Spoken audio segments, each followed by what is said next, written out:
안녕하십니까. 시사해설 김재일입니다.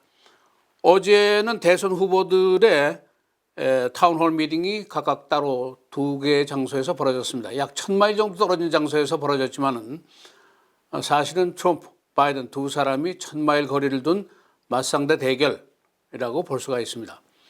어제 투표일 19일 정도를 남겨놓고 그리고 이제 이미 약 한 1400명 정도가 조기 투표를 지금 마친 시점입니다.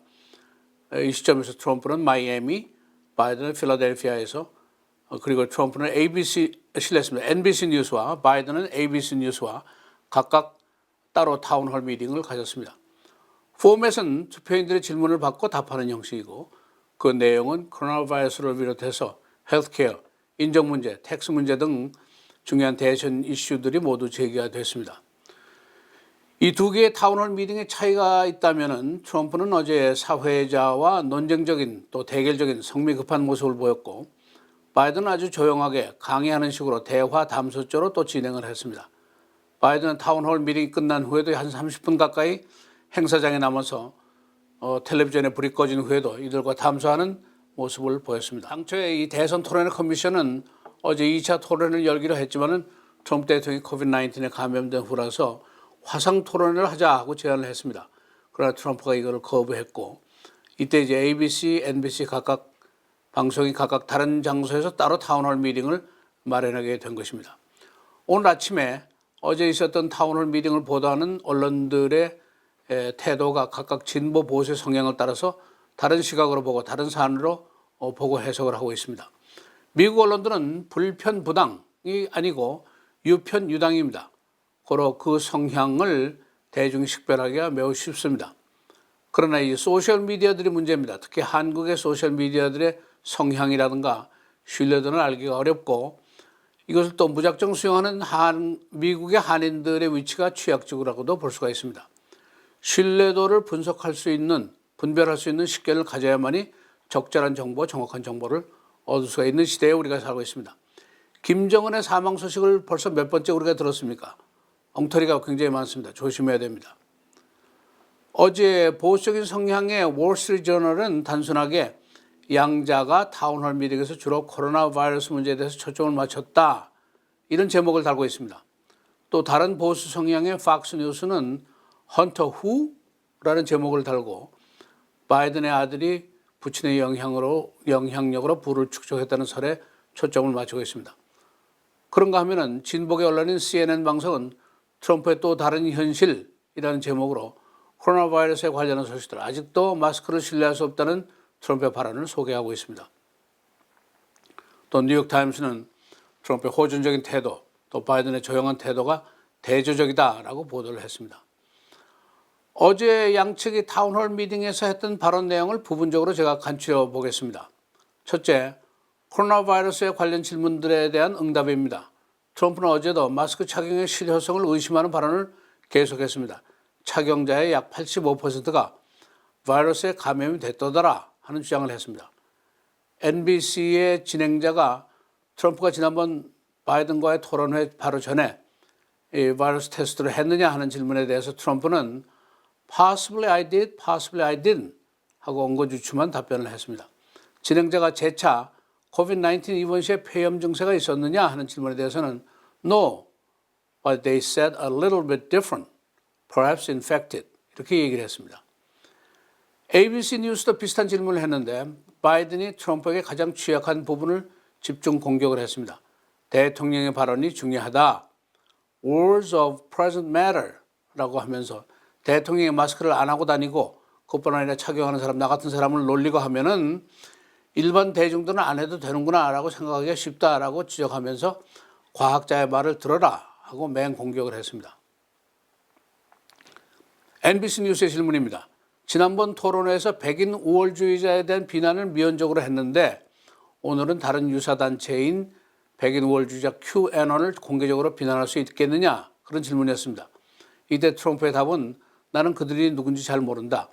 왜 좌파 단체인 엔타피를 공격하라는 질문을 하지 않느냐라고 다그쳤습니다. 트럼프는 말미에 사회자에게 하하 so cute 라고 빈정대기까지 했습니다. 바이든은 젊은 흑인의 질문을 받았는데 You ain't black이라는 발언에 대한 질문입니다. 지금 30대의 흑인 젊은 층에서는 트럼프를 지지하지는 않지만은 바이든 지지도 주저하는 층들이 많이 있습니다. 그는 흑인 사회에 대한 지원을 강화할 것이고 이 사회의 균등한 발전을 위해서 노력하겠다고 약속을 거듭했습니다. 그리고 이제 대법원 판사 패킹에 대한 질문인데 만일 공화당 상원이 현재 대법원 판사 지명자 인준을 강행하면은 만일 그대가 당선될 경우에 대법원 판사 수를 늘리겠느냐 하는 질문입니다. 이걸 이제 패킹이라고 그러는데 그는 역시 이번에도 depend on 식의 모호한 답변으로 말을 얽어버렸습니다. 바이든은 지금 1,400만 명이 이미 조기 투표를 했고 이런 상황에서 현 대통령이 또 현 상원 의원들이 대법원 판사를 지명하고 인준한다는 것은 온당치 않다라는 주장을 어제도 계속했습니다.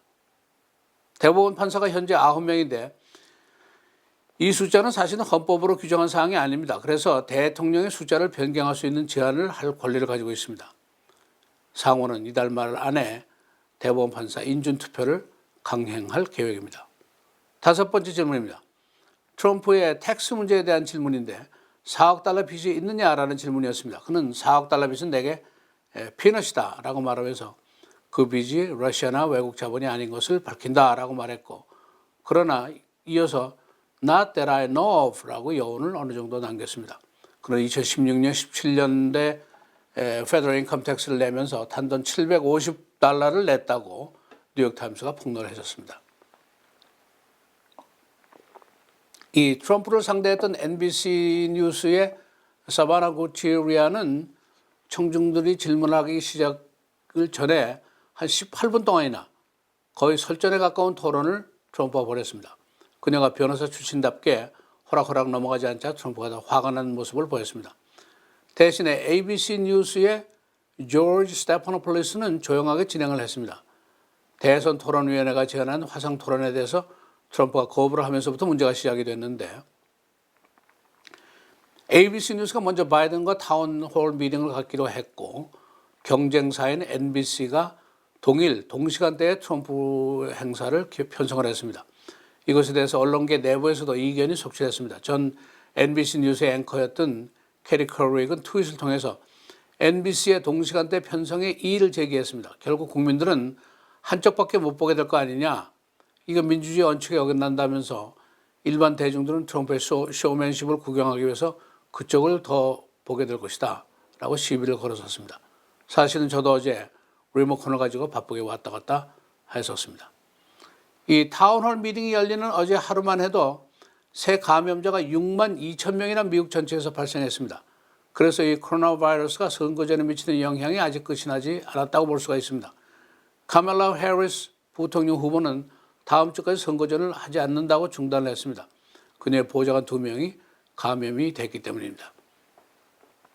이제 여론조사도 끝날 때가 거의 가까웠는데 최근 조사에 보면 어제 말씀드린 대로 트럼프 대 바이든이 42대 54, 약 12% 정도 바이든이 우세한 상황입니다. 그리고 중서부 접전 3개 지역, 펜실베니아, 미시간, 위스콘신에서도 바이든이 한 7, 8%를 앞서고 있습니다.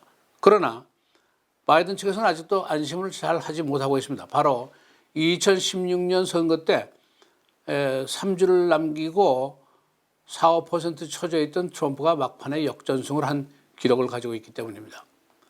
10월 22일 계획된 마지막 대선 토론회는 정상대로 실행될 것으로 현재까지는 되어 있습니다만 하도 엎치락뒤치락하는 일이 많기 때문에 그때 가봐야 확실하게 알게 될 것 같습니다. 이 새로운 자원봉사자들이 합류해서 저희 모카TV 가족들이 많이 늘어났습니다.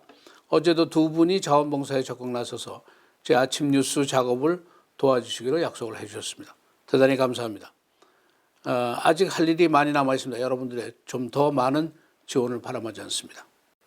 로컬 뉴스입니다. 일리노이주의 코로나 바이러스 감염자 수가 크게 증가 추세입니다. 주 보건당국에 따르면 어제 감염자 수가 무려 4,015명, 지난 5월 12일 최고 건수 4,014건을 한 명 더 초과했습니다. 보건당국은 이 증가 추세가 세컨드 웨이브인지의 여부를 조사하고 있는데 주민들에게는 주 보건당국의 가이드라인을 일단 준수해 줄 것을 당부하고 있습니다. 에디 존슨 전 시카고 경찰국장이 부하였던 여자 경찰관으로부터 성추행 혐의로 제소를 당했습니다. 제소자는 신티아 도널드, 존슨 국장 당시에 운전병을 했던 여자 경찰관입니다. 소장에 따르면 그녀는 존슨 국장과 스프링필드 등지에 출장 시에 호텔에서 그에게 성추행을 당했다는 주장을 하고 있습니다. 이 존슨 전 국장의 음주운전 조사와 관련해서 최소한도 5명의 경찰관들이 정직 처분을 받았습니다. 이 중에는 커맨더 등 고위급의 경찰관도 포함이 되어 있는데 구체적인 비위 사실은 아직 밝혀진 것이 없습니다. 시 감사국은 존슨 전 국장의 음주운전에 대해서 그동안 계속해서 조사를 해왔었습니다. 시카고 공립학교 학생들의 등록 수가 계속 감소 추세입니다. 팬데믹 사태 이후에 등록 학생이 무려 15,000명이나 급감을 했는데 이것은 전체 학생 수의 4%에 해당하는 수입니다. 시카고 공립학교의 등록 수는 10년 전만 해도 40만 명, 현재는 34만 명 정도에 그치고 있습니다. Six Flags Great America가 다음 달에 문을 열 계획입니다. 그러나 놀이기구는 운행을 하지 않고 연말연시의 그 전통적인 점등식 페스티벌을 크게 열 계획입니다. 참관인들은 마스크를 꼭 착용하고 안전규칙을 준수해야만 입장을 할 수가 있습니다. 한윤천 목사님이 지도하시는 성경으로 배우는 영어 큰 호응을 받고 있습니다. 어제는 우리 기술 담당인 마테오 씨가 PDF 파일을 올렸습니다. 여러분들이 적극 이용하셔서 영어 공부에 큰 도움이 되시기를 바라겠습니다. 여러분 즐거운 주말 되십시오. 저는 월요일에 다시 뵙겠습니다. 안녕히 계십시오.